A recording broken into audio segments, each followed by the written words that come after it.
Hello again, and welcome to another Science and Sailors. I'm Josh, first mate on the AJ Meerwald, and this is part 9 of our Watershed series. In previous Watershed episodes, the pollution pandemic might seem like a helpless battle, but I am here to bring some hope and ideally provide some reasonable solutions to many of our problems. So let's start with the big one, plastic. I want to dissect the meaning of a popular motto and how we can apply it to our daily lives. The 3 R's, which are reduce, reuse, and recycle. Well, recycling is a fantastic tool that most people can and should utilize. It is a process that takes the materials composing discarded items and reconstructs them into products that can be used again rather than be thrown into a landfill. However, some products are much better suited to being recycled than others. The big goal in recycling is to have a material that can be recycled over and over again in a loop forever. You also want a material that, while undergoing that recycling process, does not emit an abundance of toxins like into the air or the soil or the watershed. For instance, glass and aluminum are wonderful materials because they don't give off the worst chemicals when they're being recycled, and they can be recycled an unlimited number of times. Although paper recycling is not unlimited, it can be recycled many times as well, and during that process, it's not the worst chemicals that are being off-gassed. Now, during the recycling process, most plastics, on the other hand, release gases that are poisonous, and many products can only be recycled once or twice before the ingredients degrade to such a toxic level that they can never be recycled again. So as a whole, this means that almost every piece of plastic currently in existence will eventually end up in a landfill or an ocean. Nevertheless, it is still important to recycle the plastic that we do have as many times as it can be recycled in an effort to decrease the amount of new plastic materials being harvested and created. There are, however, biodegradable options for plastic that are made of renewable and sustainable materials such as corn and cotton, and these types of plastic would be much better than our synthetic version for the environment in all different aspects. For instance, if you look down here, there's a few plastic materials that are actually made out of either recycled plastic, okay, or biodegradable plastics that, if they're left alone in the environment, will go back into the earth without causing a lot of detriment, such as the spoon or spork. Now, the ability to reuse is an extremely important weapon in the war to reduce pollution. It means that instead of getting one-time use items every time we need them, we use products which can be used over and over again. So when we go to the grocery store, rather than buying a bunch of cheap, flimsy plastic bags, let's bring a few of our own recycled heavy plastic bags, such as this one. This is made out of recycled plastic, or better yet, we can use cloth bags that are made out of things like cotton, which are much stronger and can hold much more food. So we don't need to take as many trips back and forth between the car and the house in order to bring our provisions inside. We don't have to worry about our bags breaking and spilling our eggs or our pasta on the floor, and we won't have a big ball of plastic bags in our cabinet that I'm pretty sure many people have in their kitchens. And the sea turtles will thank you. Or how about plastic water bottles, like this?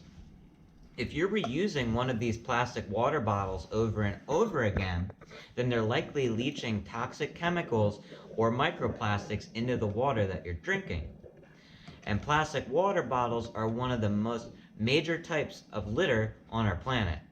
So let's just eliminate them altogether and utilize reusable aluminum, steel, or glass water bottles, like this aluminum water bottle. You can use this over and over again. And it does have plastic, but this is a hard plastic, so it's a little bit better in that it's not going to leach those chemicals as quickly into your body. Now, at a party or a family gathering, we might ask our friends to help us do the dishes afterwards so that we can stop using one-time use plastic plates, cups, and utensils, like these, that go straight into the trash anyway. Now, I'm pretty sure that at a lot of your houses, you have reusable, like glass plates or ceramic cups. You might even have a metal fork or metal utensils.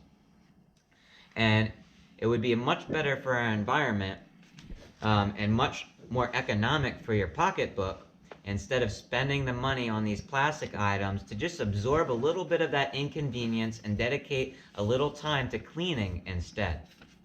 Now, do you use plastic straws to drink at home? Probably not. You probably don't use these unless you're in a restaurant or you go to a fast food place. And if you're not using them at home, then why use them at all? But if you insist on having a straw, there are better options, such as sustainably sourced reusable bamboo, metal, paper, or glass straws. It's even a good idea, if you're going to a restaurant, to bring a to-go container, like this. Now, you know those foam to-go containers, they can't be recycled at all. And wouldn't it be nice to have your food in a metal container that won't leak sauce all over your car seat? Or how about you donate some of your clothes to a second-hand store, or buy your clothes from a second-hand store, which is even better. Or use reclaimed lumber when you're building a new house, or just, instead of building a new house, use a pre-existing one. So the list of reusable options can be over and over. It's huge. It's a big list. And let's do some personal research and try to limit the number of items that we throw away. Now, last, in my opinion, the most important of the 3 R's is reduce. Do you need everything that you own? No, of course not. Most of us have a plethora of things covered in dust, sitting in cardboard boxes in our attics and basements that we've forgotten about and probably haven't even touched in years. Now, many of those items could be probably donated or sold for reuse. But please realize that each time we buy something new, the materials that are used to create that product, well, they have to be harvested from the environment. And then they have to be transported to a refinery where they're refined.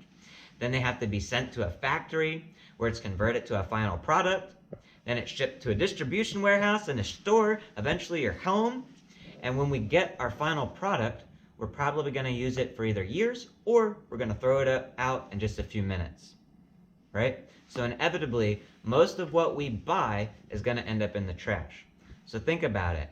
At every stage that I just mentioned, there's a chance for gases to spew into the sky, or for toxins to leak out into the soil or water. And for what? A product that's most likely you didn't even need it in the first place.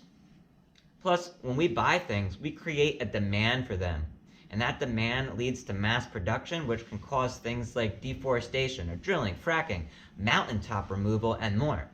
And it's my opinion that we should probably buy a little less and be content with what we have and what's actually essential. So for products we need to buy, make informed decisions, recognizing the sustainability of harvesting those materials and the impact that their production is actually going to have on our environment. No matter how you spin it, though, there are many products that are more environmentally friendly than synthetic plastic, like glass, cloth, wood, and metal. I think it's better to emulate the ant in the rainforest, who has to navigate his way through the world, rather than become the giant who simply plows over the trees and the world to get what he wants. So I advocate for a tiny footprint instead of a giant footprint. In the comments section below, let me know how you reduce, reuse, and recycle at home, and what your opinions are on the topics that I just discussed today. This has been Josh, bringing the Bayshore to you.